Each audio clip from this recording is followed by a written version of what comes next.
donors and campaign positions and campaign strategy and the way they're behaving in public. There's a lot that is weird about this campaign thus far. But there is one last thing in terms of the weirdness of this campaign that I think is actually quite serious.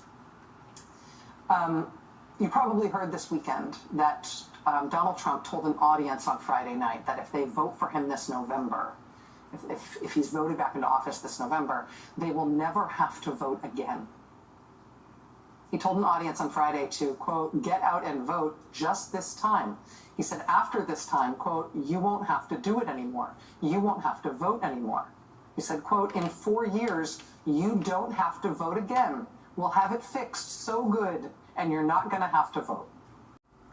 See, and right at that moment, you should be concerned. I don't care if you're a Republican, a Democrat, or an independent thinker. Right at that moment, you should be concerned. But we're going to keep going. You're going to see where this goes and why you should be concerned. Now, this is not the first time Trump has told a campaign audience that they will never have to vote again once they vote him back in this time. And that is as alarming as it sounds for all the reasons that you immediately think it is, right? I mean, he's positing this like this is a happy thing. Oh, joy, never having the burden of voting again, right? The point of democracy is that we vote all the time, and we like it. That's how we decide what happens in our country. He's promising his followers that he'll end all of that. And it's exactly what you think it is. But let me also point out something more strange, which has been happening at the same time and it hasn't had as much attention. The day before Trump made those remarks on Friday he said, you're never going to have to vote again after you vote for me this one time. The day before that, on Thursday last week, he didn't say that people wouldn't have to vote anymore once he was elected this November. Now, the day before that, on Thursday, he told his supporters, not that they're not going to have to vote again, but that they don't have to vote this time. That they don't need to vote for him this November. My instruction, we don't need the votes. I have so many votes. My instruction, we don't need the votes. I have so many votes. He said that on Thursday last week. And it turns out this is something, when you look, he says this all the time now. Watch. My instruction, we don't need the votes. I have so many votes. We don't need votes. I tell my people, I don't need any votes. We got all the votes we need. I don't need votes. You don't need votes. We got more votes than anybody's ever had. You don't have to vote. Don't worry about voting. The voting, we got plenty of votes. Don't worry about voting. Of all the weirdness around this campaign, this is a truly strange thing to tell people, right? Don't vote. I don't need your vote. I don't want your vote. I mean, all the surface level weirdness is, worth noting. Having a new position on literally anything you can think of as soon as any random rich guy tells you to, that's a weird thing. Picking the eccentric billionaire's intern for your running mate, even though you apparently had no idea who he was or what a disaster he is on television, all of this is weird. But telling voters, do not bother to vote for me, it doesn't matter if you do, I don't need your votes. That is a thing that should prick up your ears. Because what that means is that he doesn't think he needs to win the vote to win the election. He doesn't think he needs to win the election in order to take power. He thinks something other than votes is going to determine whether or not he gets back in the White House. I know this is hard for you. But winter is coming. We know what's coming with it. We can't face it alone. At Rolling Stone today, they profile 70 different election officials who have been put into position in the swing states of Arizona, Georgia, Michigan, Nevada, North Carolina, and Pennsylvania, who are election denialists, committed election denialists.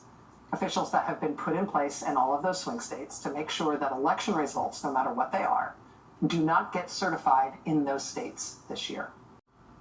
Now, I know y'all heard that part, right?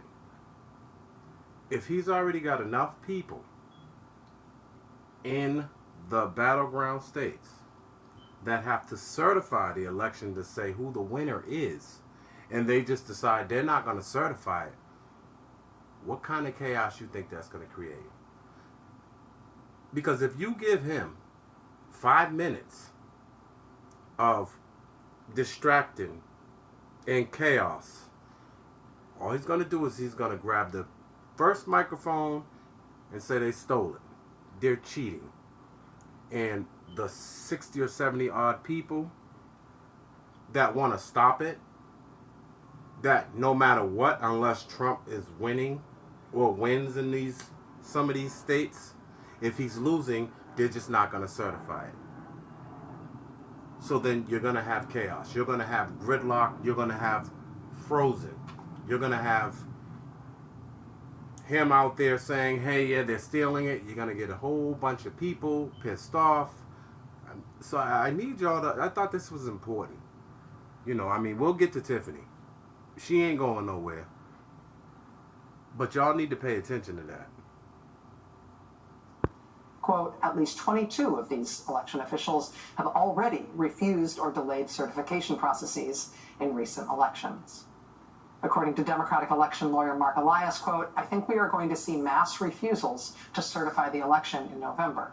Quote, Republicans are counting on not just that they can disrupt the election in big counties, they're counting on the fact that if they don't certify in several small counties, you can't certify statewide results. See, what she's trying to get you to understand, if y'all didn't catch it, there is a lot of weird things happening. So even if you're an independent, there's something weird happening with Trump's campaign. They don't even hide it if there's something else deeper going in play. So I really need y'all to pay attention and try to understand it exactly the way she's saying it. 70 officials in place across just the swing states. For all the surface level weird behavior and language and strange choices and incoherence and odd donors in the Republican campaign, the serious core at the heart of it is that they are not planning on the vote being counted as normal. They are not counting on the election results being tallied as normal. They are not counting on the vote. And in fact, Trump is now repeatedly saying the vote will not matter. He doesn't even want your vote. The Republicans are counting on the election results not being certified, thereby creating chaos in Washington around the results. Just like 2020, right? Just like January 6, 2021, except this time with no Mike Pence in the way and with Republican officials already in place in multiple states saying, yeah, you may not get any sort of official vote. The weirdness of this campaign is astonishing 99 days out. The dislocation from real campaigning, though, the dislocation from actually asking people for their votes, that means something. It means they are not trying to win this thing in a normal way. So 99 days out, as Democrats stand up what by all accounts looks like a juggernaut traditional campaign under Kamala Harris, are they prepared for this level of weirdness after the votes are cast? Are they ready for what's coming? All right, so this is getting to the business with another short video. And it's the behind the scenes things like this that gets us stuck with people like Tiffany Hinier. And if you don't want to be stuck with something like that forever, I mean, I do feel like we're kind of being pushed into one direction, because sitting around and not doing nothing and this thing happens, if what she's reporting on and a lot of other places are now starting to report on it, that he's got all these people already in place, that's why he's acting like he's not worried, then yeah, it's red alert. We got a problem. So don't forget to like, comment, and subscribe. And I'll see y'all on the next video. I just thought this was very important to highlight. I don't care if it's 10 viewers. This is important enough to get out there for people to stop waking up and paying attention. All hands on deck, I'd say. Alright. See y'all on the next one. Peace. I'm gonna pull the whole thing down. I'm going to bring the whole fucking diseased, corrupt temple down on your head. It's gotta be biblical.